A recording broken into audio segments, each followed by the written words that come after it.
So we got another upcoming fight, Tank Davis, Frank Martin. Break that one down for us. I think it's going to be a more challenging fight than what people think it's going to be. And I only say that because I see a lot of... I think that Frank is the most athletic guy that I've seen Davis in the ring with. I mean, even more than Ryan. Yeah, in a sense, because he's a little bit more dynamic because he's a southpaw versus southpaw. So, you know, Ryan is pretty damn athletic. He's quick as well. But I think that Frank, what he's lacking is experience. That's where he's lacking at. You know, he got to be able to put rounds together, and I don't see him being able to do that. That's the problem. You know, put rounds together, build on his work. You know, and that's because of the lack of experience that he has. In the later rounds, I worry about Frank in the later rounds too, where you have a guy that's comfortable and he don't mind playing catch up. See, that's the thing. Right. You don't realize that. You know, he's an apex predator for a reason because he sets traps. He'll wait on you to make that mistake, and he'll line you up for that shot, and he'll finish you with one punch. He only really needs one. That's all he needs is one, and clean on that chin. And I think Frank makes mistakes, and he makes mistakes late, where you have a guy like Tank to be able to expose that. So I say Tank possibly late stoppage, but in the beginning it's going to be interesting because of the speed of Frank Martin.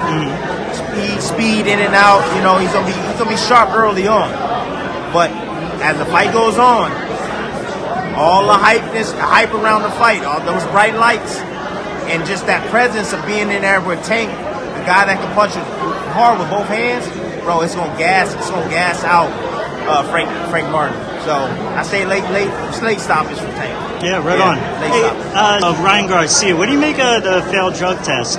Where should he go from here? Look, I don't give a shit. Like, listen, you pop. At the end of the day, with this whole drug test, you pop. I'm waiting on everybody's waiting on what the commission's gonna do here in New York. You know, see what they're going to do. I guess the WBC made a ruling. I don't know about it today. I'm not sure what ruling they made. And I'm pretty sure that other commissions will follow. I don't care about anything else but the fact that you pop it, dog, at the end of the day. It's your responsibility as an athlete to make sure that your supplements your supplements are clean. Let's put it that way. I've always made sure my supplements are clean. I didn't want to pop. I didn't want to take something that I knew possibly that I could pop. So, like, that's the reason why I use USANA supplements, because they guaranteed me the clarity, and they guaranteed me what's in the product is actually what's in the product. You know, and so that's the reason why I use that product. You know, at the end of the day. So, Ryan gonna get what's coming to him. That's just it.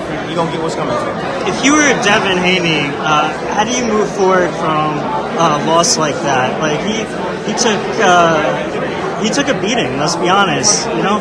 Look, you take time off. You make sure you get the necessary psychological evaluation. Not only psychological evaluation, but the physical evaluation as well.